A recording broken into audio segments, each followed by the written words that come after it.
ॐ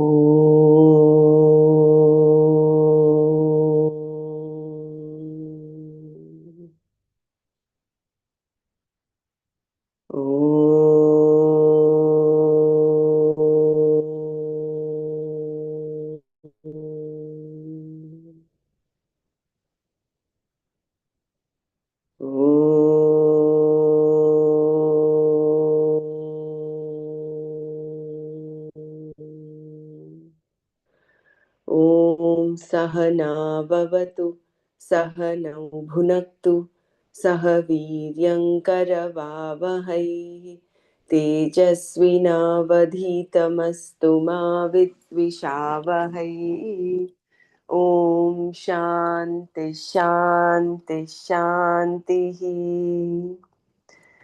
नारायणं नमस्कृत्य नरं चैव नरोत्तमं देवीं सरस्वतीं व्यासं ततो जयमुदीरयेत्.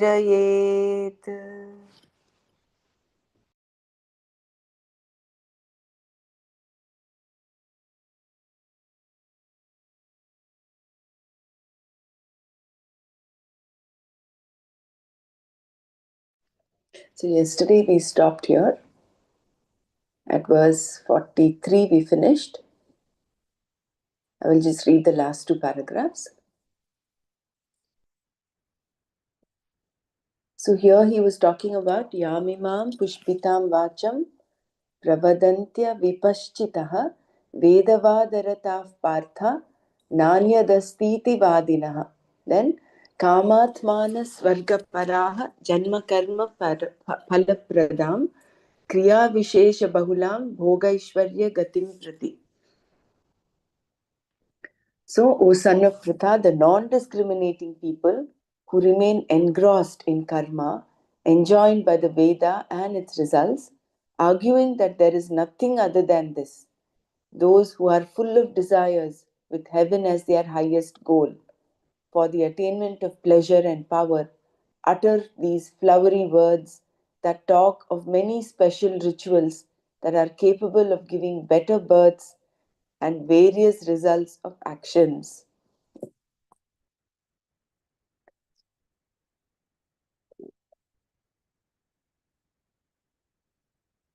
So the minds of those who are carried away by these enticing flowery words do not stay with the pursuit of Vedanta. With reference to what one must gain, there is no real clarity, because this clarity cannot take place in the minds carried away by such words. The idea here is that if you do not allow yourself to be carried away by words, if you look into them, you will find that they fall apart.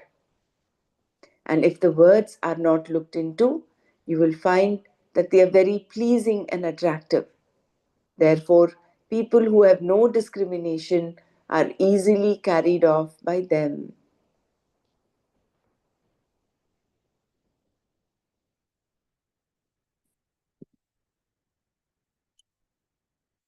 भोगैश्वर्यप्रसक्तानां तयापहृतचेतसां व्यवसायात्मिका बुद्धिः समाधौ न विधीयते.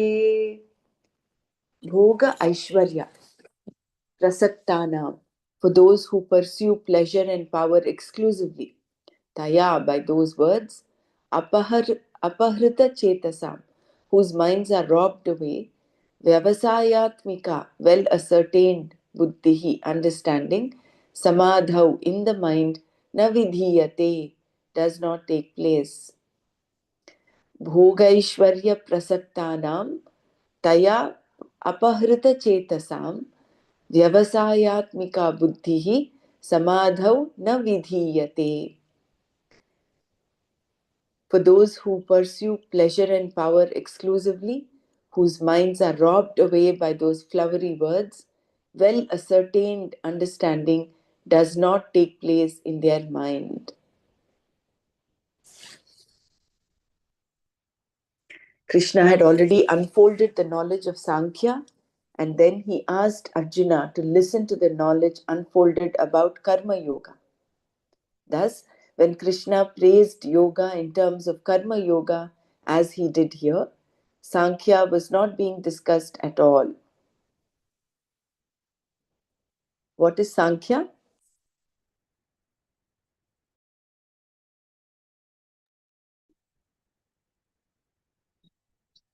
Knowledge of Brahman, self knowledge. Right. So it is knowledge of Brahman and the means, not the means actually, it is about Brahman and the knowledge about Brahman and all about Brahman, right? That is Sankhya. So now Krishna is talking about only Karma Yoga. Often something is praised by comparing it to something else. In Krishna's praise of Karma Yoga, there was a comparison to pure karma done with a particular result in mind. The karma that is done with the thinking, I perform this karma for this given result alone. The result, phala, of pure karma is always limited. This is not the karma done for the sake of antakarana shuddhi, for purifying the mind, so that moksha will be gained. When karma is done in this manner for antakarana shuddhi, then the commitment is to moksha alone and you become a mumukshu. This is what we call yoga.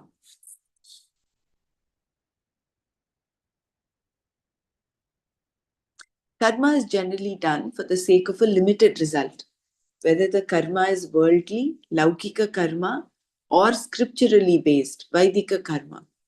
The karmas that are done for gaining certain limited results are called kamya karma. The Shastra includes heaven also as a result of kamya karma. The people under discussion in this verse know the Veda and quote it, but only for the purpose of establishing the glories of karma and their results. Pushpitam vacham pravadanti.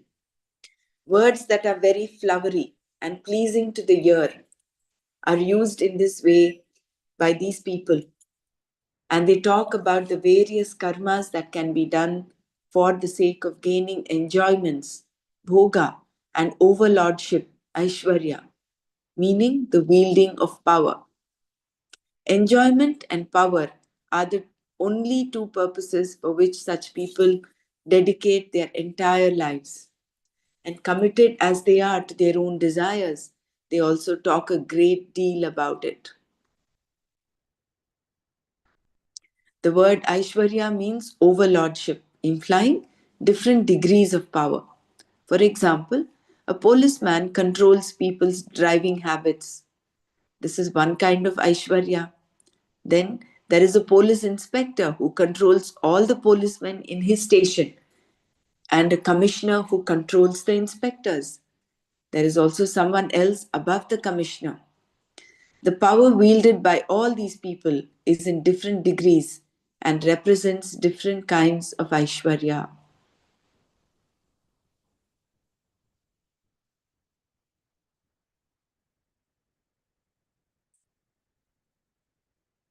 So, summing up these last few paragraphs, it is that these people, Krishna is now talking about karma yoga. He's expounding karma yoga.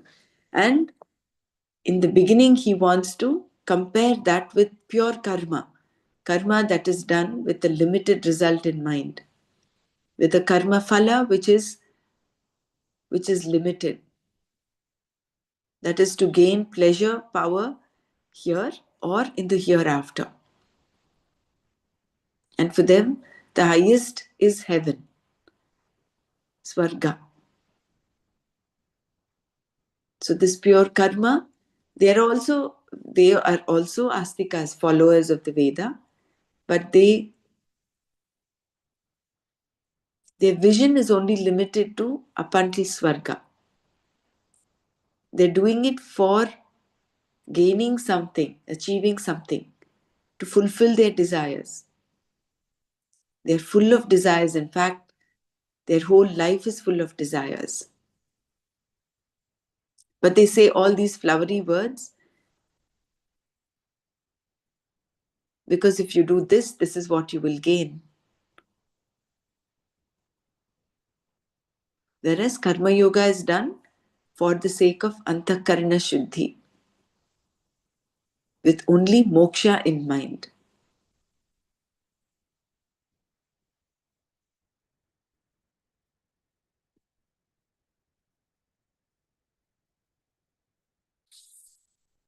So they can be Laukika karma or Vaidika karma, and any karma that is done with a limited end in mind is called a Kamya karma, including gaining heaven.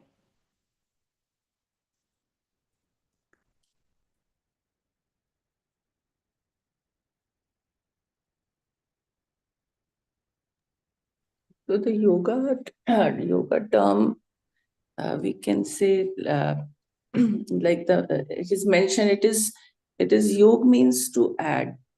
My throat is very sore. Sorry for that. uh, Yoga means to add, to join, to defining, like uh, joining with, connecting with yourself, that and that with your antakarna, and that you can connect only when you are pure yourself, your all the activities or all the karmas which you are doing are to be is done, so that uh, those karma, they are very uh, in us non-profitable, and according to dharma, then not desire, no desire is attached to it, and in a surrender and shraddha mode. So in that way, that the karma which we will do, then we can, then at that time, then we can connect with ourselves, and that is yoga. I was just defining yoga because sometimes, people ask, what is yoga?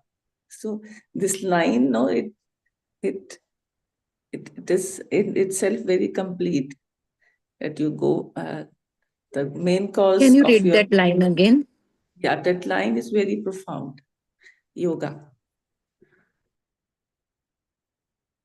So the result, phala of pure karma, is always limited. This is not the karma done for the sake of antakarna shuddhi, for purifying the mind, so that moksha will be gained. When karma is done in this manner for antakarna shuddhi, then the commitment is to moksha alone, and you become a mukshu. This is what we call yoga.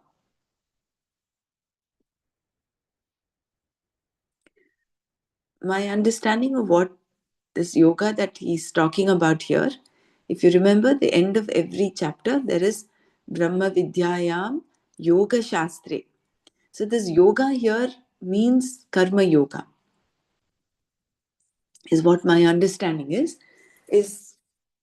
and what you have given your interpretation is also very nice, is that you are aligned with the highest goal, which is which is moksha.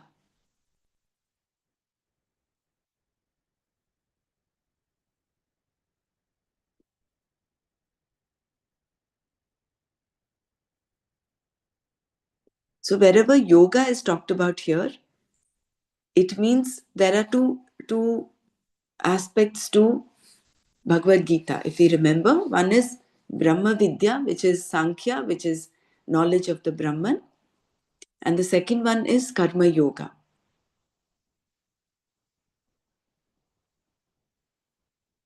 which is the yoga which is done.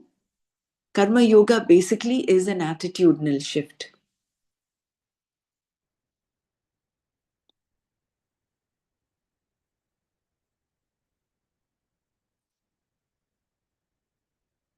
Do you want to repeat what you had said about yoga, Dr. Savita? So, for like people when they ask what is yoga, can you define yoga? So I was just like reading this line.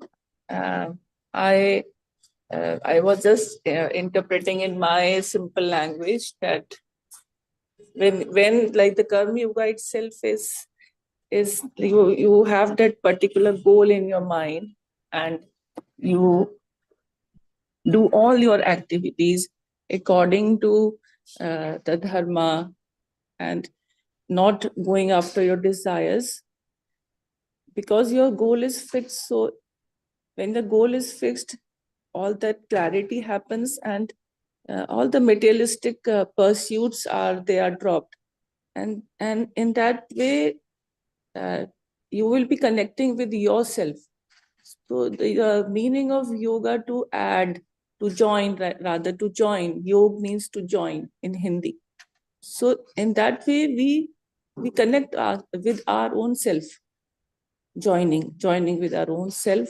When we have that clarity and purity of mind, doing every activity in a karm yoga bhava, with that attitude, not desiring anything, no profit, no pleasure, and just doing your karma according to dharma without any selfish motive.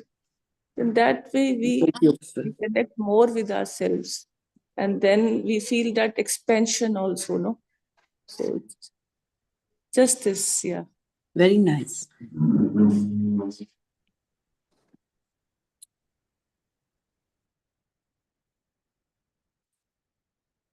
So, moving forward, without Viveka, confusion is endless.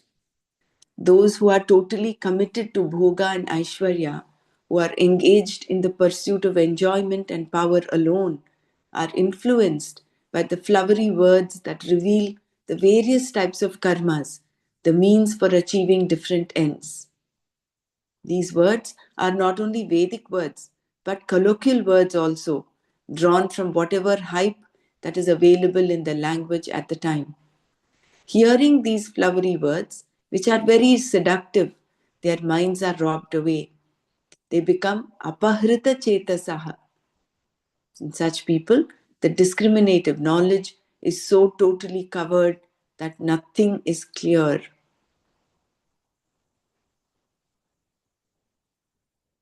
So, repeating this, those who are totally committed to Bhoga and Aishwarya, who are engaged in the pursuit of enjoyment and power alone, are influenced by the flowery words that reveal the various types of karmas, the means for achieving different ends. These words are not only Vedic words, but colloquial words also, drawn from whatever hype that is available in the language at the time. Hearing these flowery words, which are very seductive, their minds are robbed away. They become apahrita chetasaha. In such people, the discriminative knowledge is so totally covered that nothing is clear. Naturally, such people do not see through these words. They do not see the limitation of these words because their discriminative capacity, viveka, is covered. For them, there is no vyavasayatmika buddhi, no clarity about what they want in life. That buddhi that is always the same, eka buddhi, is not there for them. Therefore, they are less. Therefore, there are hundreds of ends to be accomplished and a variety of means also, resulting in confusion. Where there is confusion, priorities are always a problem because you find that you cannot grab everything at the same time. In such circumstances, the mind can never be steady.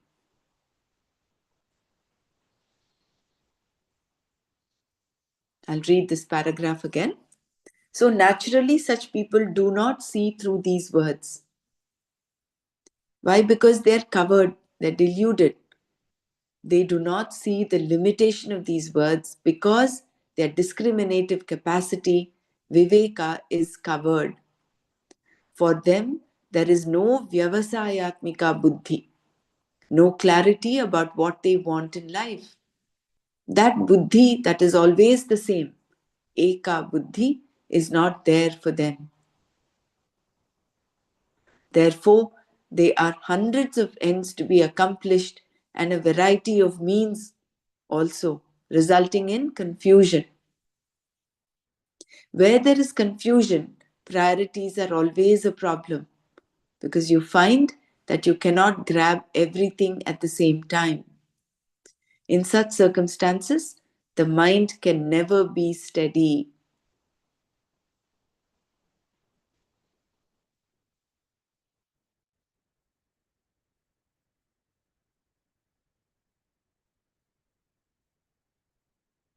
So, when there is confusion, there is also confusion about what is priority. What is the topmost priority? What is the next? So, the head is just a muddle of desires. It's like monkeys where they don't know what to do. They keep moving from one to the other without any focus. There is no eka buddhi. So, what is the definition of Vyavasayatmika Buddhi? You'd remember what we had talked about through verses ago. What was it mentioned as vyavasayatmika buddhi?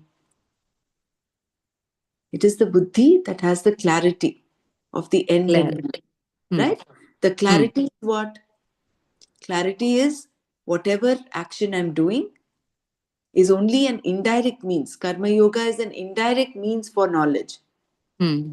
And what is that indirect means? It is to purify the mind Mind. of Correct. Hmm. raga dveshas, so that the mind, only in a purified mind can knowledge take place. Um, hmm. So we are only pursuing moksha. Moksha is the only end. There is no other end in mind. And you have the discrimination. Nitya anitya vastu viveka is there. Hmm. So the person who has this vyavasayatmika buddhi has this clarity in his mind. This human birth, which is so precious, does not come again and again. So let me focus my attention. The purpose of his life is known to him. For this buddhi is eka buddhi. That is the only end in mind is moksha. Nothing else comes in the way. So he's very clear about it. So vyavasayatmika buddhi is having that clear clarity in the mind. So, it is like a Eka Buddhi then, or same? Same. Eka Same. buddhi is one, no? So Hmm. buddhi is not getting, it's not getting carried Fragmented. away Hmm. And other by things. different Hmm. pursuits. Hmm. See, in the opposite, if you look at eka buddhi on one side, compare it with aneka buddhi, that is a buddhi that is carried away by too many pursuits, Hmm. too many experiences. You want to go on experience one after the other after the other. So you're only caught up seeking experiences. And there are so many hundred ways of getting it. Whereas there is only one way of working towards moksha, which is through knowledge. How does knowledge come? Through the grace, through the exposure to the teaching. And how do you get to that knowledge? Where does knowledge take place? Only in a purified mind. Therefore, the karma yogi is very clear about this. He or she takes to karma with this attitude,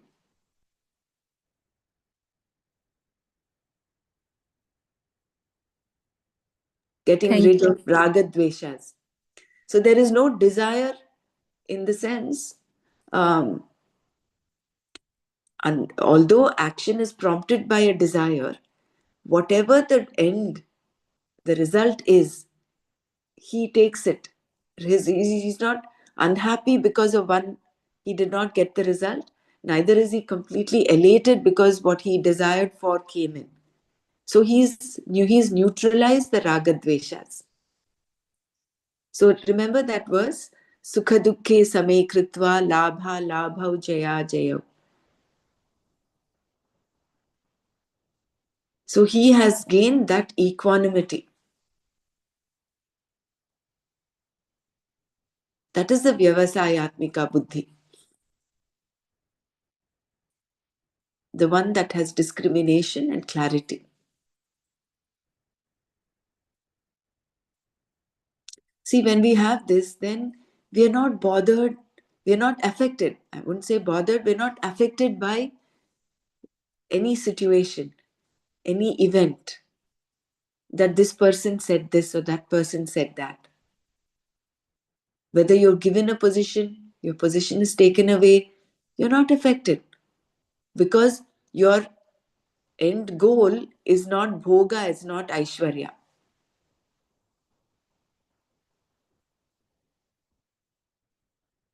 Your end goal is moksha. And all this in the ephemeral world, in the Vyavasaya, in the Laukika world, is all anitya. You know what is nitya, what is anitya. So it gives you that sense of freedom from within. You're not entangled in raga dveshas. You're freeing your mind of them. Whereas on the opposite side, in contrast, are those people who do karma purely for the sake of karma phala, which is limited gains in this life, or the highest gain for them is swarga. And we know once the punya is exhausted, you go to swarga, no doubt, with all the punya that you do, all the rituals that you do. But once your punya is exhausted, you will have to again take another birth. And who knows what birth you will get.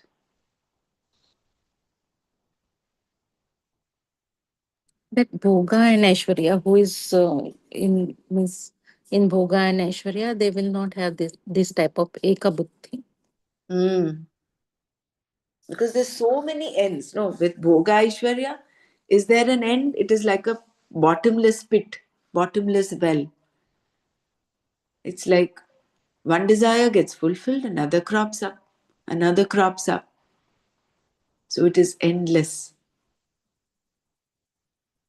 Also, like Eka Buddhi, like we are talking, the person who has that virtue of ekagrata, that focus which he always has in his mind, that is also a driving force, because there is no, he see no other thing. His buddhi is so ekagra, like it is so focused that he will not dwell in any of other materialistic or other things. So that virtue of ekagrata is I think the most important of all the virtues, which helps you to reach that goal, or to that uh, one pointed program, no, just like that.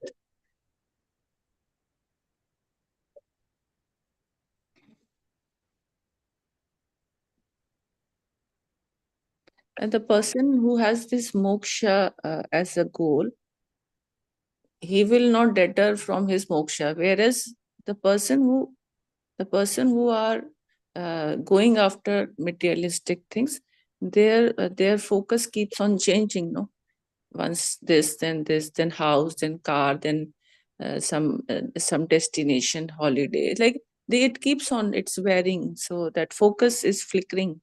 Whereas a person uh, who has this defined focus, he has ekagrata of his decision he has taken, the eka buddhi, then he will not deter from his uh, focus. This is how I was interpreting.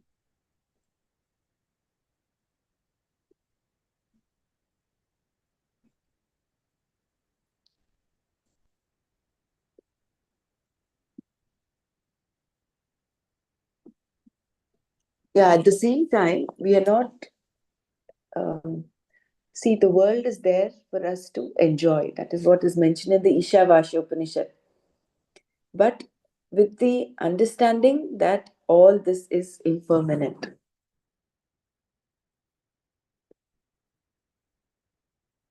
It does not mean a karma yogi is like a recluse. No, a karma yogi goes out there, does everything that is required to be done. It is only an attitudinal shift. Yeah, everything would be happening superficially. Like he must be going everywhere, enjoying everywhere, but that enjoyment would not be, you know, that he would not be connecting so much to pain also, and to this enjoyment also. Pleasure and pain for him, for he will become, we will read Equal. about Yeah. sambha. Yeah. So if Samabhava will be there. Very right. the inner thing would not shake, Mm, whether it is pleasure or pain, then he comes to that state. very Uh, true. though living in this world, like Guruji, he is enjoying everything, but in inner he is at peace. He's not affected by anything. Either it was pain or it is pleasure. For him, it is always the same. Like he once talked of his how his mother was no more, and his how the people observed the reactions. So it is for him like everything is in a sambhav. Yeah.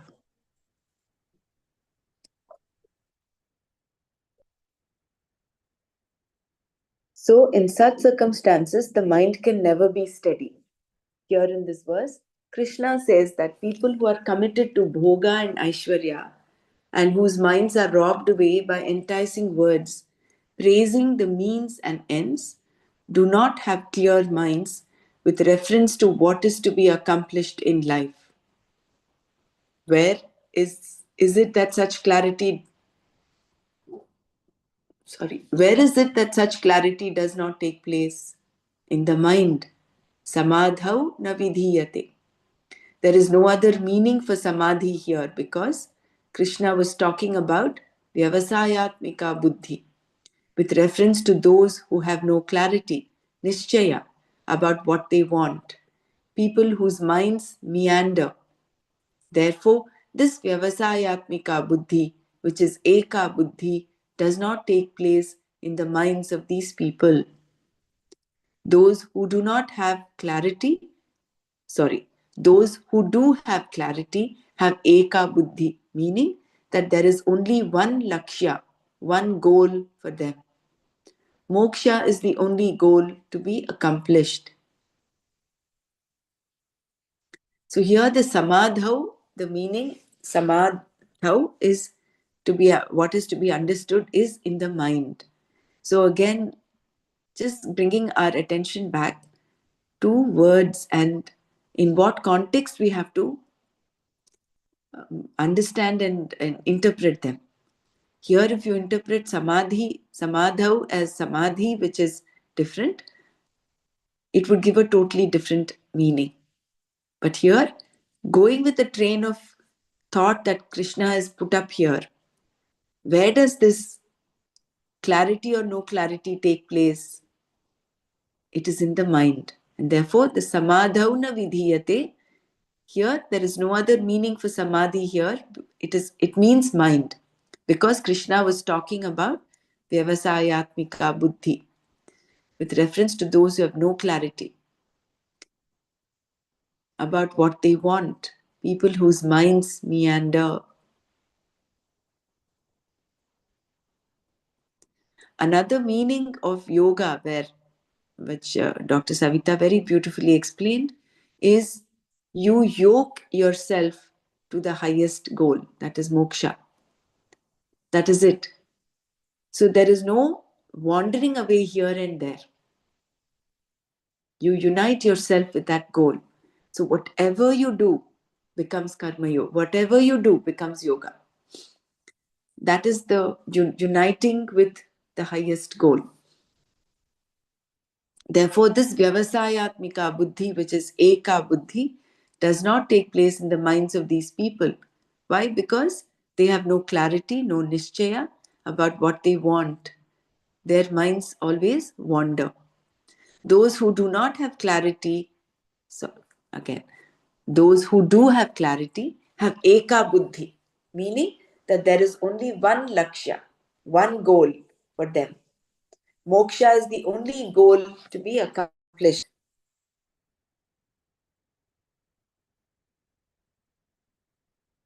Shankara explains the use of word samadhi in his commentary on the verse when he says that everything in the world reaches your mind alone.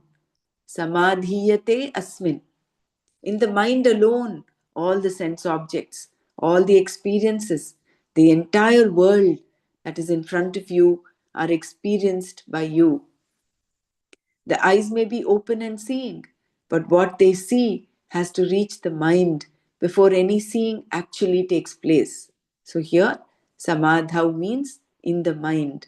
Antakarana, antakarane, buddhau. And what is it that does not take place in the minds of these people?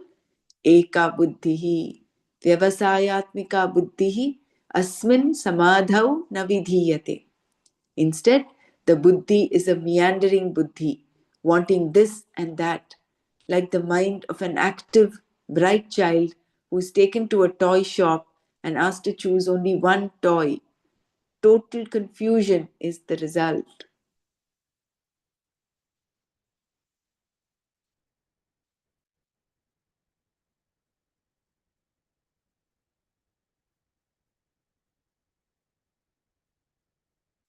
And the Karma Kanda aspect of the Veda is like a toy shop where you have so many different things, so many different limited ends. So they use a lot of flowery words which are very pleasing to the ears. Because you do this ritual, you get this, you do that, you do this. And then there are so many out there, so there is confusion in the mind. You cannot set your priorities.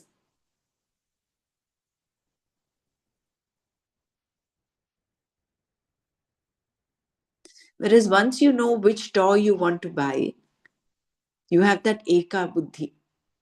No other toy will distract you. You have just that one toy you want to get. And that toy is Antakarana Shuddhi. That is it. So all your karmas are directed towards that end, that result, which ultimately is this is an indirect means for moksha. Moksha, of course, is the highest end.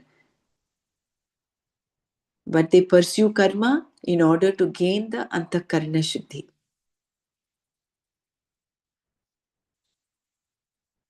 When a person who is already confused studies the Veda and finds that various actions will produce various results, his or her confusion becomes endless. It is like looking through a catalog because you want to buy some gifts. Before long, you find that you yourself need something on every page. Not only do you find the whole world consists of so many alluring things, but you discover through the Shastra that the unknown world contains many more equally enticing and attractive things. The mind is thereby robbed away for those who are committed to Bhoga and Aishwarya, and their discriminative awareness is clouded. Therefore, Krishna emphasized the importance of having this Vyavasayatmika Buddhi.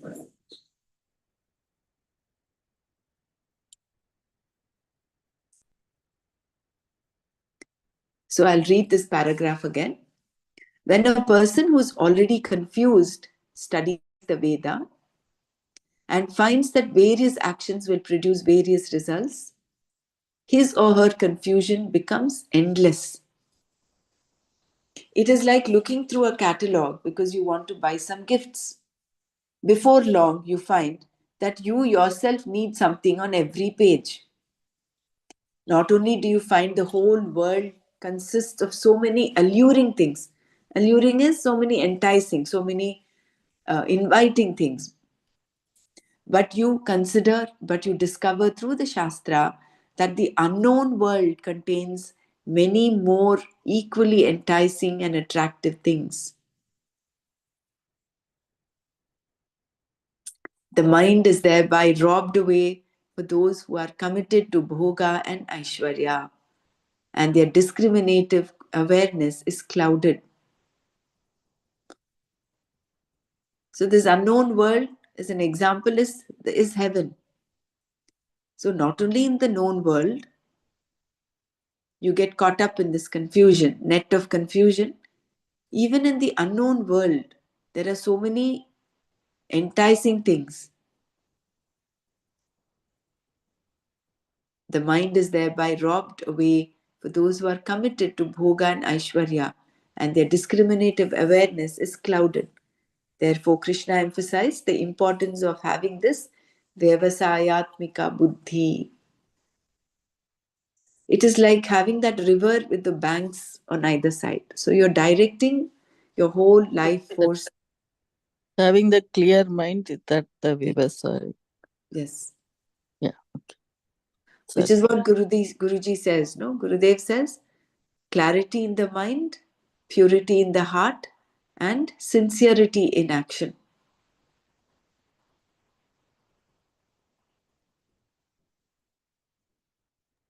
Here they have talked about a person who is already confused, like he's confused, like he doesn't have a goal right now, and he's studying Veda. So he's attracted towards the unknown world, reading those scriptures. Uh, do we say that he is only thinking about the heaven, or does he have the knowledge of the moksha also? Because some attraction is there also for the moksha, but he gets caught up in that bhoga and aishwarya. So is it like it can be both, like heaven and moksha, or is it only the heaven? For him, it is only heaven.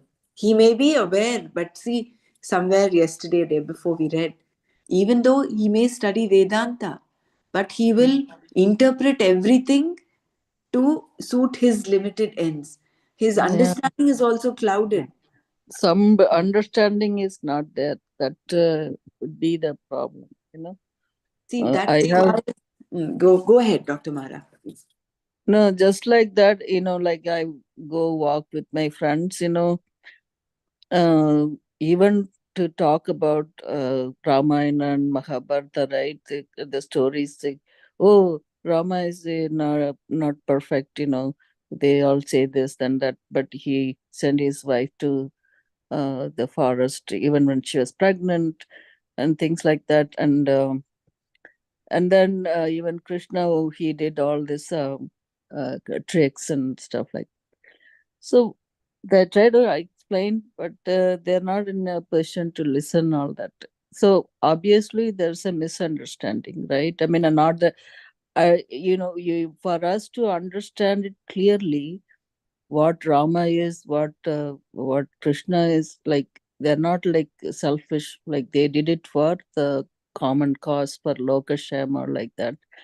So that put it as a dharma. So that's what that be understood. So sometimes um, people know, they think they know it, but they're not really. And then like the likewise, like the beliefs, belief system that happens. Okay, if you do this, this will happen.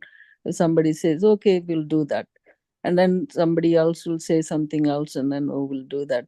So that is what's happening, unless we really want to seek ourselves what is the meaning of our life and what are we going to find ourselves. This unless you want to make that choice by that person, it's really hard to go to that, uh, to make this purpose of your life is to attain moksha, like that.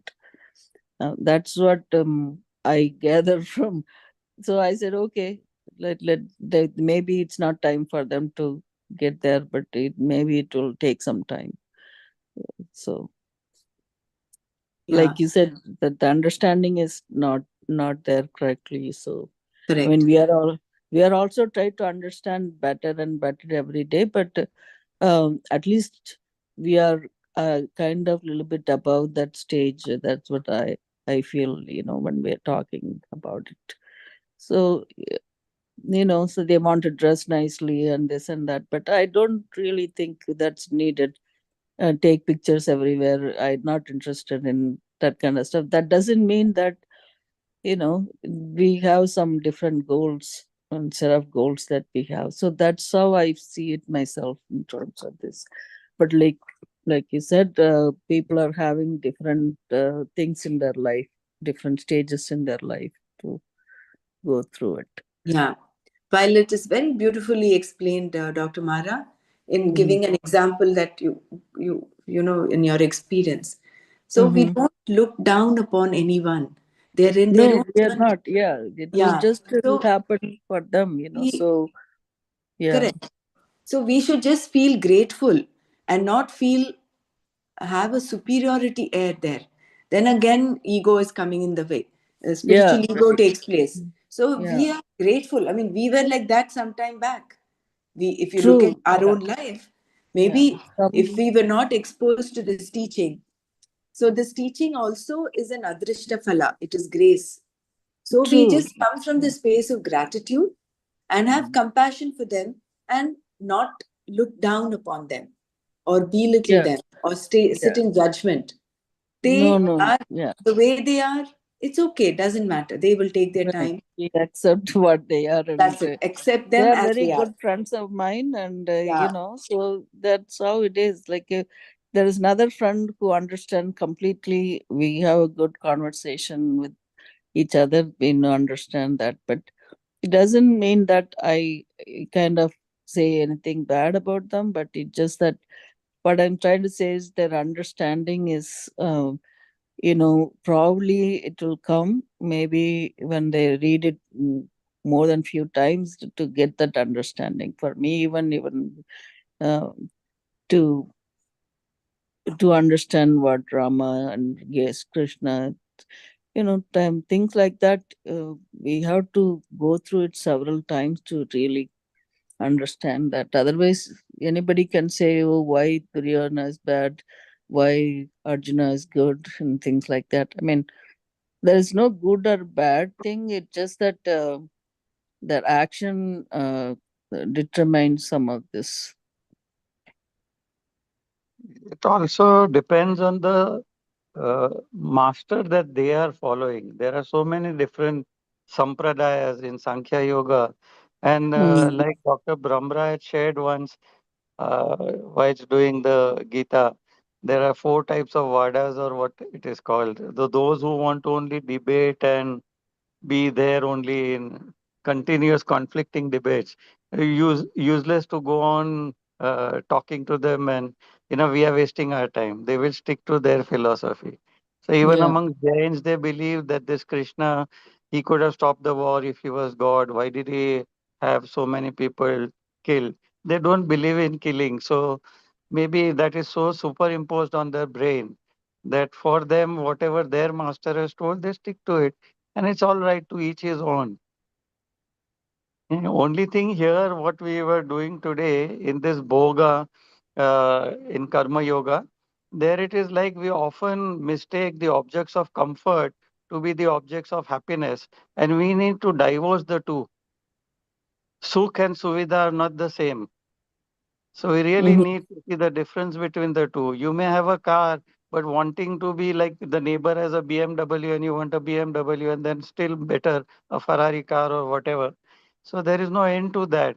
So you have to divorce it. It is not going to give you happiness by going on chasing things of comfort. Gurudev may travel in business class now. Previously, he has traveled in trains also. But look at the amount of traveling. So maybe the comfort levels that he requires in a plane travel is much more now because of his hectic touring. But at times he has traveled even in trains. Even in today's times, he has traveled so many times by trains. When he's going in distant northeast places, he has traveled by trains also. He's still doing it. So there he is happy in the train also, and he is happy in business class also.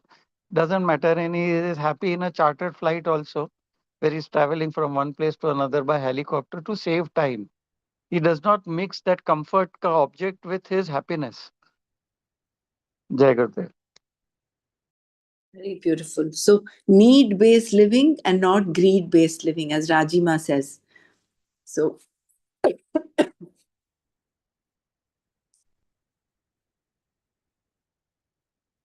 and also, we are in the process of evolution. So, China was saying some people have already reached the peak mountain. Some people are just climbing. So you can't say that the other person will be sweating a lot once you reach there. So you can't say that this fellow is I've reached there and I'm sweating. This fellow is happily bindas like that. Each fellow is in different level of evolution. That's also there, right? very true. Which is why Krishna says in another different chapter, he says, there is no need for him to do, but he continues to do, to set a role model. At the same time, he says, do not despise, do not look down upon those people. Let them do what they're doing. No problem. Don't expect everyone to be at the same level as you are. That is our problem. And this Vyavasayatmika Buddhi, like it is the last goal, like where a person has to reach. And though like it's still, we are just as if we are still reading these scriptures, but still, that we still get caught up in by the attractive things. Like the example given of the gifts is such a beautiful example. If you are purchasing something for marriage, then somewhere a spark would come. Oh, should I also take one? So this is, it's still, we are caught up we are still caught up in this. So that Vyavasayatmika Buddhi is the last goal. It is the last end, we can say, where we have to reach when there is no attraction to anything. Only that goal is seen. Yeah.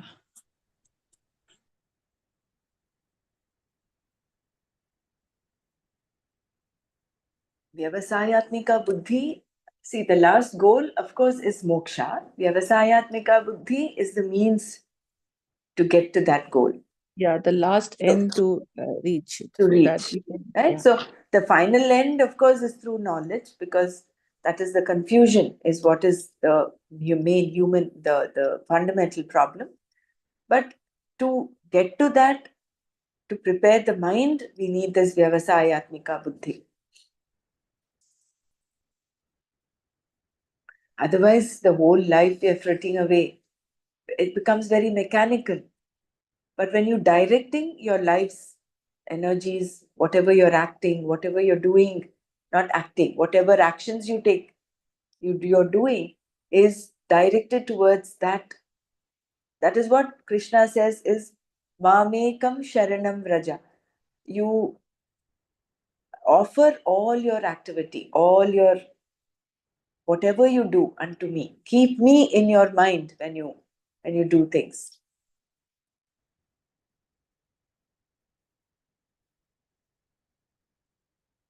So we'll stop here today and we'll continue tomorrow.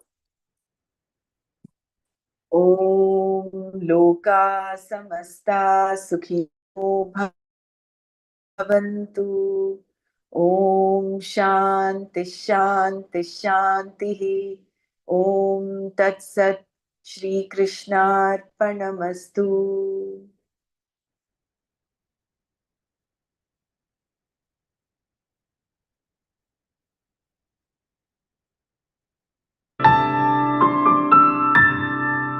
तीन बार ओंकार करते हैं, सब रीढ़ की हड्डी सीधा रखें।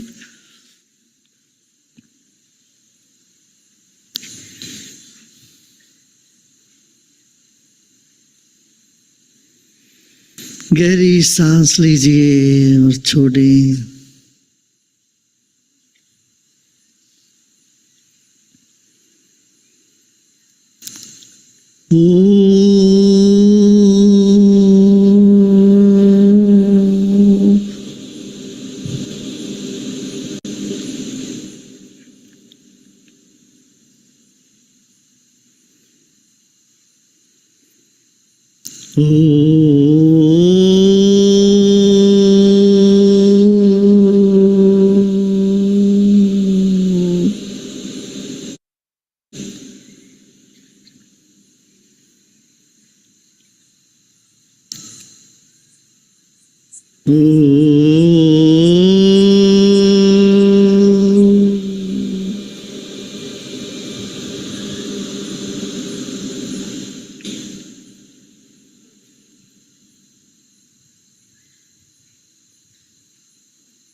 Nothing around us is real, neither this body or the world.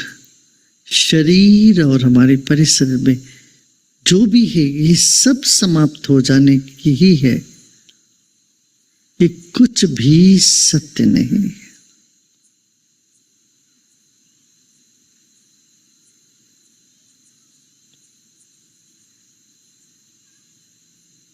हमारे भीतर एक बिंदु है, सिर्फ वही सत्य है।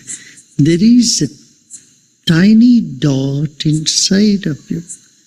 Only that is truth. That doesn't change.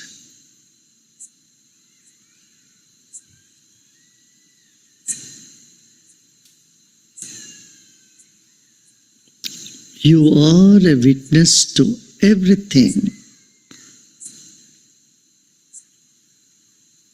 आप सबके साक्षी हो।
मुस्कुराते मुस्कुराते एक सांस लीजिए।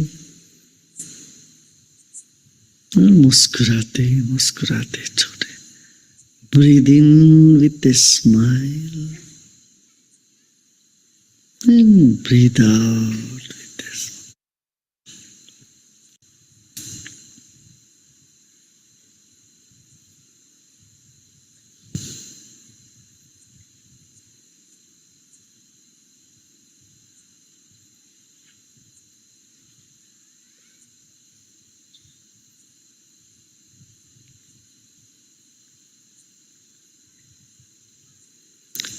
Om Shanti Shanti Shanti.